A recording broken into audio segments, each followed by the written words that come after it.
If you're fascinated by history and enjoy stories that blend meticulous research with captivating imagination, The Lychees of Chang'an by Ma Boyong is a must-read. This Chinese historical novel takes you back to the Tang Dynasty, unraveling the intriguing story behind the legendary delivery of fresh lychees to Yang Guifei, the beloved consort of Emperor Xuanzong.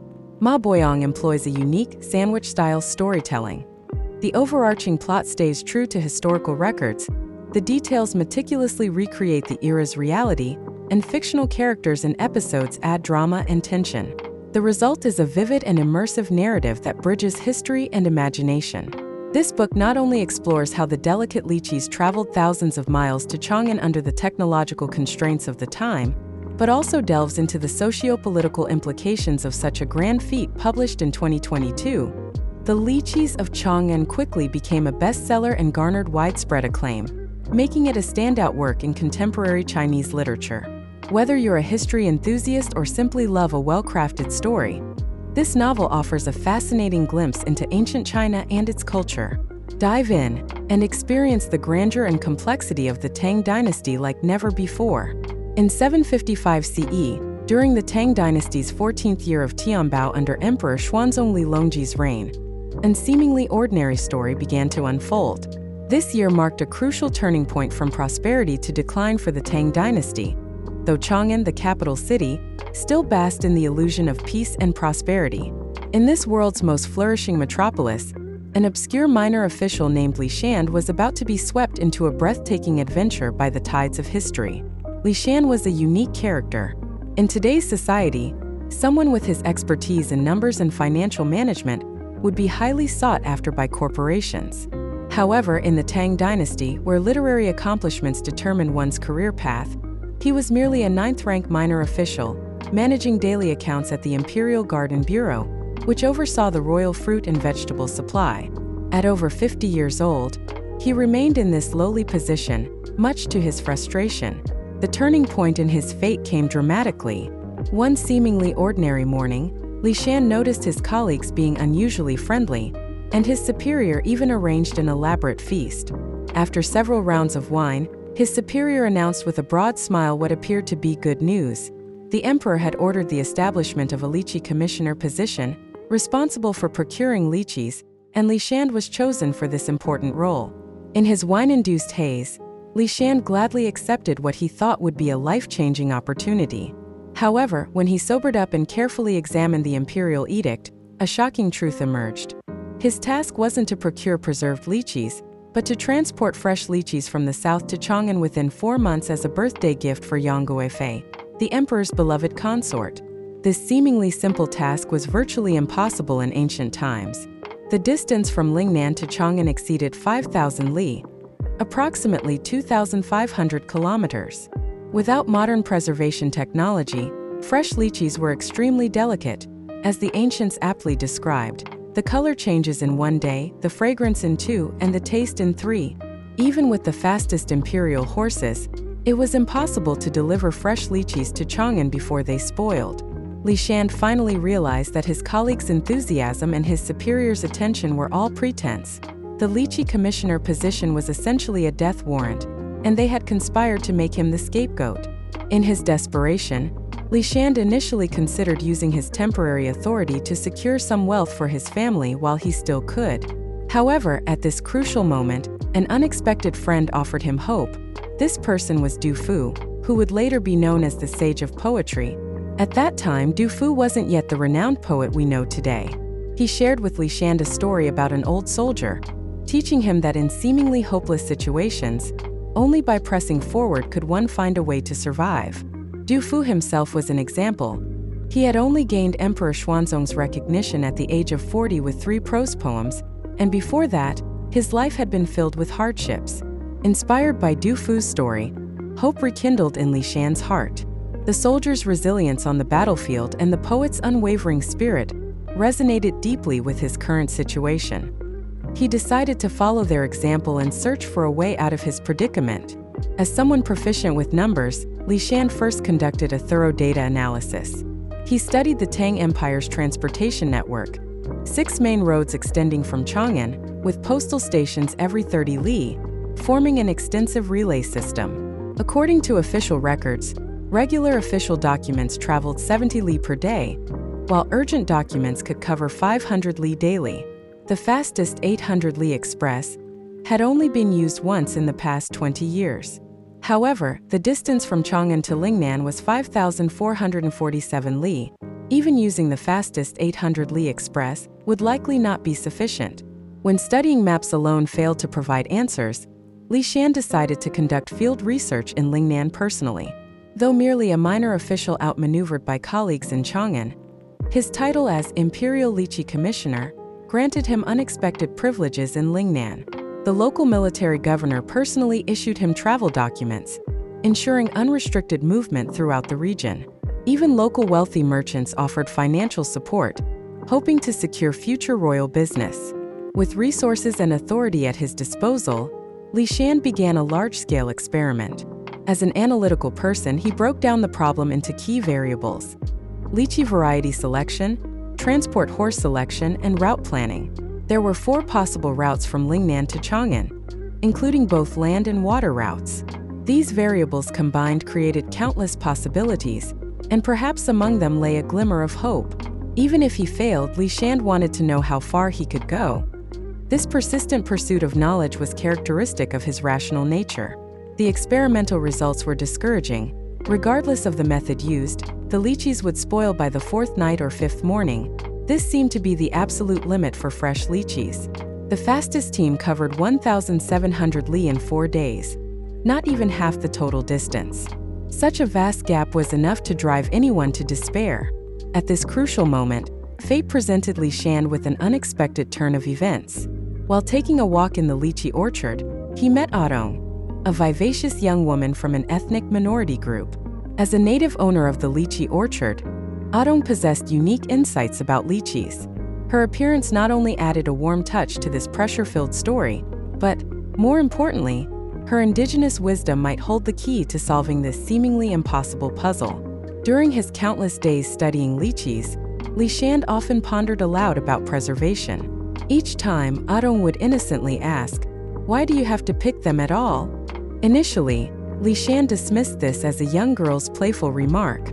However, while working alongside local farmers harvesting lychees, he gradually understood the wisdom behind her words. There was a local saying, "Lychees should not leave their branches." This wasn't just a simple farming proverb, but rather wisdom passed down through generations. Local farmers didn't pick the fruit directly. Instead, they cut the entire branch, significantly extending the lychee's freshness. This discovery sparked an idea in Lychees' mind, and he began considering how to maximize this method's potential. After careful consideration, Lychees proposed an even bolder idea. Instead of just cutting branches, they would take entire sections of trunk. His plan involved cutting 3-foot-long forked trunk sections, making diagonal cuts at the ends to expose half of the vascular tissue, then placing them in clay pots filled with water and soil. This was essentially transporting miniature lychee trees, allowing the not-quite-ripe fruit to naturally mature during transport, thus greatly extending their preservation time. Adong's wisdom didn't stop there. She taught Lychees an ancient ethnic minority technique, pre-treating lychees with salt water. This simple method surprisingly extended the fruit's shelf life further. Lychees then developed another innovative solution, mobilizing ice sellers from northern cities, having teams transport ice southward to meet the lychee transport teams along the way. This would allow for cooling preservation during the latter half of the journey, buying more time for the entire operation. Through repeated experiments, Lychees discovered that combining these methods could extend the lychee's preservation time to 11 days. Although according to his test data, 11 days still seemed barely enough to reach Chang'an, the task became feasible if they could increase efficiency by adding more personnel and horses along the route. Just as Lychees was celebrating finding a solution, an unexpected crisis arose. The local military governor suddenly sent men to assassinate him. This baffled Lychees, who had always focused solely on numbers and logistics. How could something as simple as transporting fruit warrant a death sentence? Only after returning to Chang'an did an old friend, seasoned in court politics, enlighten him. This friend exposed the power dynamics at play. If a mere 9th-rank official could complete this task, How would the previous failures of high-ranking officials be explained? Might the emperor question whether these ministers were unwilling rather than unable to serve him? To eliminate any doubts the emperor might have, these powerful figures would rather eliminate a minor official who might succeed. In this battle with fate, Lychean realized the battlefield had fundamentally shifted. Initially, he only needed to race against time, using wisdom and courage to accomplish a seemingly impossible task. Now, however, he had to navigate the labyrinth of human nature. The treachery of court politics proved far more challenging to grasp than time itself. After careful consideration, Lychean understood a crucial truth. In this perilous court, the best protection wasn't avoidance but seeking powerful patronage. Since he was already caught in the power vortex, he decided to align himself with the most influential figure, Yang Guizhong. As Yang Guifei's cousin and the current prime minister holding over 40 positions, this de facto ruler of the empire was undoubtedly the ideal patron. Through various means, Lychean finally secured an audience with Yang Guizhong. At this crucial moment, he revealed his entire plan. Using innovative preservation methods and adequate resources, it was entirely possible to deliver fresh lychees to Chang'an within 11 days. After listening, Yang Guizhong said little but handed Lychean his silver token. This small silver badge carried more weight than any official document. At this point, Lychean was still basking in the joy of securing powerful backing, unaware of Yang Guizhong's political craftiness. The silver token wasn't just a symbol of power, it was a clever insurance policy. If the plan failed, retrieving the token would allow Yang to distance himself. But Lychean had no time to contemplate these power games. He was focused on returning to Lingnan to implement his plan. However, when he returned to Adong's lychee orchard, the sight before him left him speechless. The once lush orchard was devastated, with nearly half the lychee trees brutally cut down. These trees, which took 20 years to mature, were reduced to ruins in an instant within the vortex of power. Adong's questioning pierced Lychean's heart like a sword. It takes 20 years to grow a lychee tree. Why did you destroy generations of our hard work? If this happens again next year, won't the entire orchard be destroyed? Her eyes were filled with anger and disappointment, the innocent light within them cruelly extinguished. Lychean's heart trembled. In his plan submitted to Yang Guizhong, he had clearly stated that only 10 lychee trees were needed to complete the task. However, the orders became distorted as they passed through the bureaucratic chain. Yang Guizhong requested 30 trees for safety, lower officials increased it to 50 for security, then to 100, ultimately resulting in the tragedy of half an orchard's destruction. This was a cruel reality. Within the vast bureaucratic system, everyone's excessive actions for self-preservation culminated in an irreversible disaster. Lychean deeply realized for the first time that when a plan involves power dynamics, even the most meticulous arrangements can become unrecognizable during execution. Looking at Adong's disappointed expression, Lychean felt profound guilt. He had intended to use wisdom to accomplish an impossible task, but had unwittingly become an accomplice in destroying others' lives. As he journeyed north, Lychean's heart grew heavier. He had initially thought Yang Guizhong's brilliant idea of not using the national or imperial treasury meant he had found some clever solution. However, the reality was far crueler than he had imagined. This brilliant idea merely shifted all burdens onto the common people. Tragedies were visible everywhere along the route. Local officials took advantage of the situation, continuously increasing corvée labor and lychee taxes. In some villages, farmers were forced to sell their possessions to meet these sudden harsh levies. More people chose to flee, leaving once bustling villages empty. Lychean saw an old man sitting in a dilapidated courtyard, muttering, "In all my life, I've never heard of a lychee tax." These words cut like a dull knife across his heart. On the first day of the 6th month, Lychean arrived at Chang'an physically exhausted. While these days of toil had left him gaunt, his mental anguish far exceeded his physical fatigue. He stood at the city gate, watching the flowing crowds, waiting for the grand procession from Lingnan. When the last lone rider appeared with his cart, Lychean's heart sank. From 200 lychee trees and countless people's efforts, only 2 jars of fruit had successfully arrived. This result was both expected and hard to accept. Though the task was completed, the cost had been far too heavy. The palace was filled with laughter. Yang Guifei enjoyed the fresh lychees while Emperor Xuanzong smiled contentedly at his beloved consort's happiness.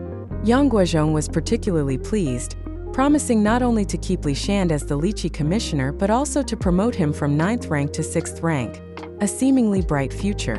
However, these hollow honors couldn't heal Li Shan's inner wounds. Looking at Yang Guizhong's smug expression, he could no longer contain his emotions. Days of suppressed anger erupted like a volcano. "My lord, have you considered the fate of the orchard farmers? Have you thought about the suffering of people along the route? What about the riders who lost their lives rushing these deliveries? Don't their lives matter? Is a single taste of luxury for the capital's elite worth so many lives and tears?" Yang Guizhong's face instantly darkened. In this strictly hierarchical era, a minor official daring to question the prime minister face-to-face was essentially suicide. Li Shan knew he had committed a grave offense, but he no longer cared. As Yang Guizhong's fury was about to erupt, he prepared for the worst. At this critical moment, a mysterious person brought Li Shan an unexpected message, directing him to a specific location near the palace at a particular time. Clinging to his last hope, Li Shan went as instructed. In the twilight, he could clearly see Emperor Xuanzong, Yang Guifei, and Gao Lisher on a high tower of the palace. Gao Lisher pointed in Li Shan's direction, seemingly introducing something to the emperor and his consort. Moments later, a young eunuch hurried over, carrying an exquisite fruit basket, telling Li Shan it was a reward from the emperor. His friend, seasoned in court politics, noticed Li Shan's confused expression and suddenly smiled knowingly. He had finally seen through the truth of this power game. Everything originated with Gao Lisher. As a native of Lingnan, it was likely Gao who first described the delicious lychees to Yang Guifei, triggering this whole affair. Even Li Shan's audience with Yang Guizhong probably involved Gao's behind-the-scenes manipulation. Now on that tower, all Gao Lisher needed was a simple gesture and a whisper to Yang Guifei. "My lady, that official below is the one who delivered the fresh lychees." This simple act was enough to convince the emperor and his consort that everything had been Gao's arrangement. Thus, he cleverly claimed a share of the credit from Yang Guizhong, making it all seem effortless. This realization hit Li Shan like ice water. His struggles, fears, and anger were merely pawns in these power players' game for favor. His sleepless nights of worry and desperate determination probably weren't even worth a chuckle to them. Although Gao Lisher's move saved Li Shan from Yang Guizhong's fury, punishment was inevitable. Soon, Li Shan and his family were exiled to Lingnan. Fortunately, Adong showed kindness despite past wrongs, taking in the man who had indirectly caused her home's destruction. A year passed swiftly. Li Shan had exchanged his official robes for rough cloth. Each day he sweated under the sun, replanting the felled lychee trees one by one. Though he had gone from court official to farmer, he felt an unprecedented lightness. On this land there was no deception or intrigue, only honest labor. However, when another lychee season arrived, Li Shan sensed something unusual. Usually, officials would have already come to collect lychees by now. Shouldn't those favor-seeking officials be rushing to please the imperial consort? Only when a group of exhausted soldiers passed through did he learn the shocking news. And Lushan had rebelled, Chang'an had fallen, and the emperor had fled with Yang Guifei and Yang Guizhong. Li Shan stood frozen, his hoe dropping with a thud. The world he had once busied and angered himself over had collapsed in an instant. He didn't know that at Moe Slope, barely 100 li after fleeing Chang'an, angry soldiers had already killed Yang Guizhong and Yang Guifei. The once powerful minister and the beauty who had enchanted an emperor both met their end in the wilderness. Later poets would record this history in beautiful verses. A horse's hooves kick up red dust as the consort smiles, none knowing it was for lychees, and beneath Moe Slope in muddy earth, no jade face remains where death struck. But Li Shan knew nothing of this then, standing dazed in the lychee orchard, gazing at the blooming flowers as if in another world. This story, set at the turning point from Tang Dynasty's prosperity to decline, thus came to an abrupt end. Ma Boyong's historical fiction employs a sandwich approach. The broad framework adheres to historical facts, while the details aim to authentically recreate the period context. For instance, the protagonist's name Li Shan has significant historical roots. Dunhuang documents actually record a Li Shan, who served as the director of the imperial gardens under the Department of State Affairs during Wu Zetian's reign. Ma Boyong cleverly borrowed this historical figure for the Tang Xuanzong era. Similarly, Du Fu's appearance in the story isn't fictional. Consulting Du Fu's chronological biography confirms he was indeed in Chang'an during that time. Here's another interesting detail. At the beginning of the story, when Li Shand is drunk and accepts the position of lychee commissioner, he thinks of it as a hot pear to handle, rather than the more familiar modern phrase hot potato. This is actually a historical Easter egg planted by Ma Boyong. Sweet potatoes weren't introduced to China until the Ming Dynasty, around the 16th century, so Tang Dynasty's Li Shand couldn't have known about them. However, roasting pears was a common practice during the Tang Dynasty. Historical records show that Emperor Suzong personally roasted pears for his ministers in the palace. Therefore, using hot pear as a metaphor is more historically accurate. Is the novel completely devoid of fiction? Actually, no, and the main fictional element might be surprising. The biggest fabrication concerns the origin of the lychees.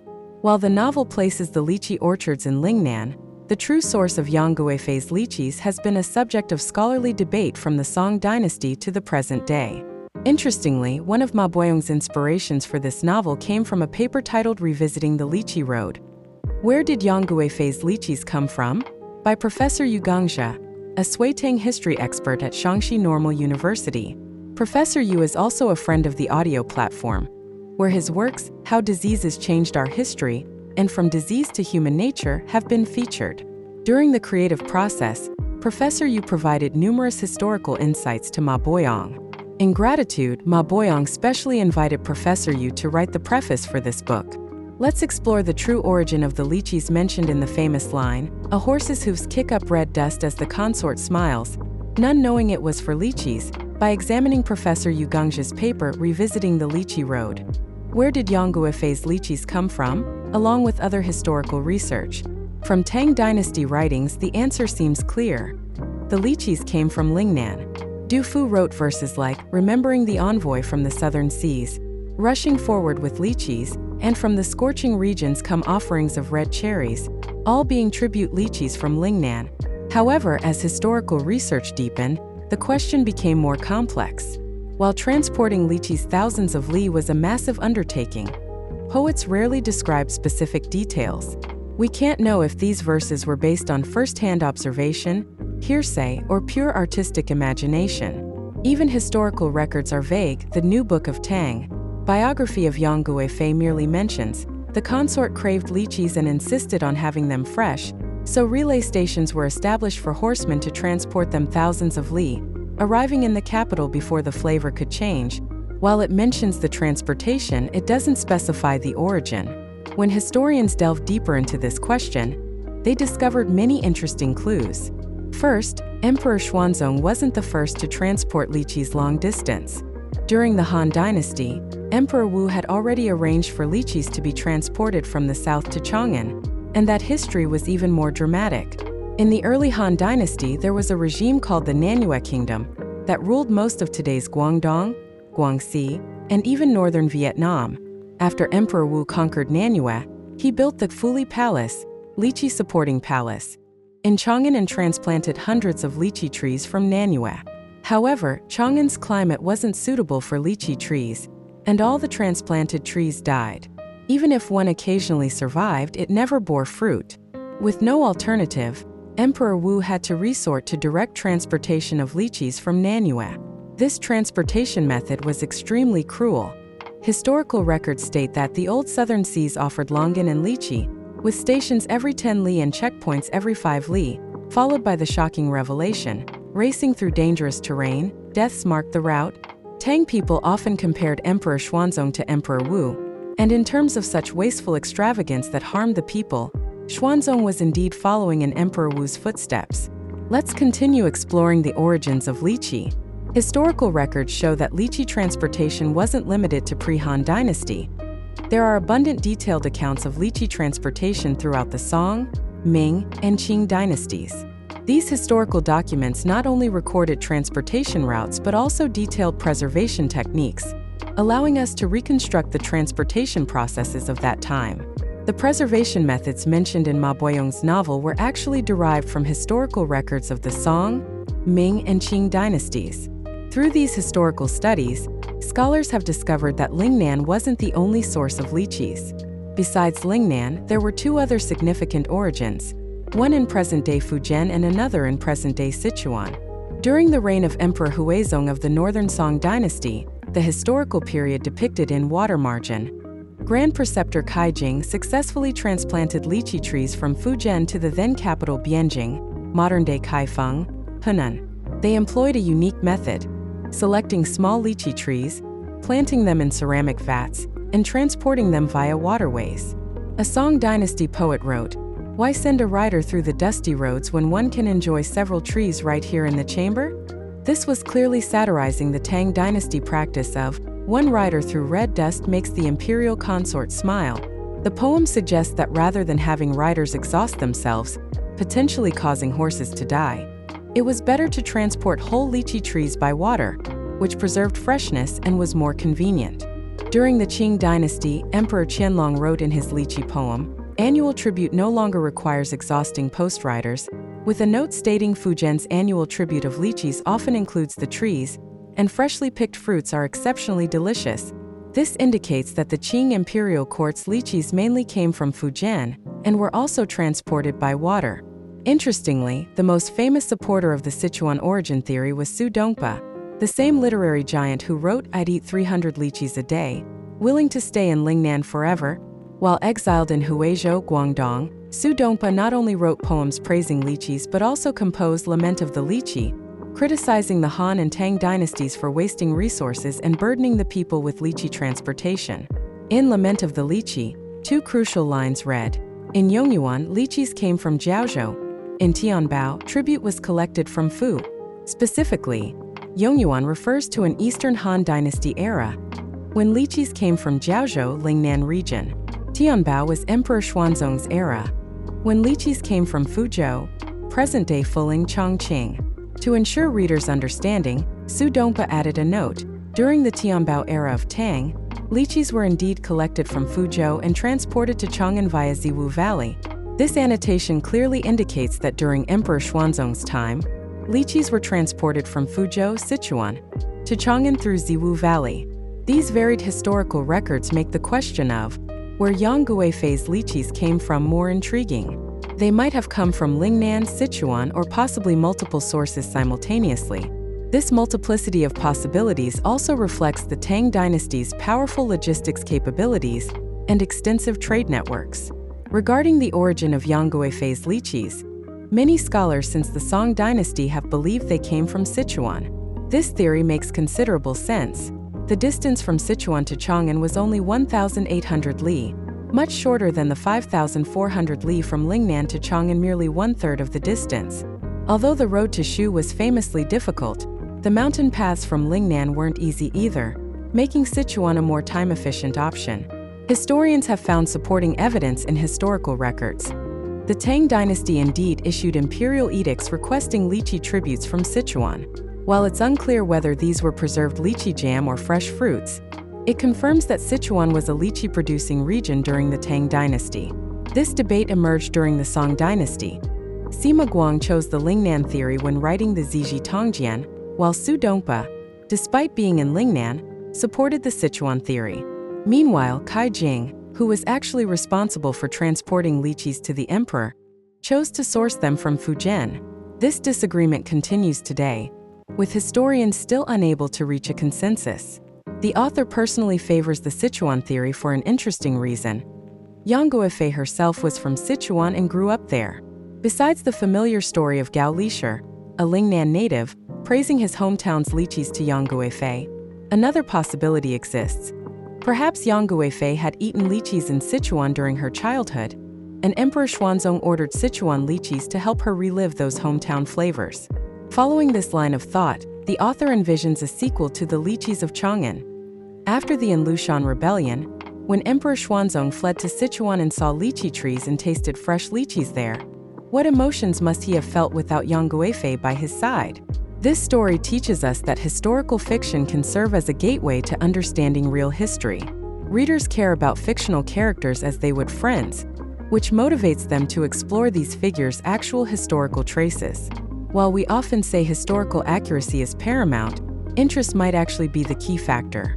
For instance, the renowned historian Lou Simeon initially became interested in history through storytelling and opera performances of Romance of the Three Kingdoms, and a post-80s history professor chose his career path because of playing Romance of the Three Kingdoms video games. Whether it's traditional storytelling, games, or novels, although they contain fictional elements, they spark our interest in history and motivate us to seek historical truth. Hopefully, more creators will use various methods to help people fall in love with history. This is what truly matters most.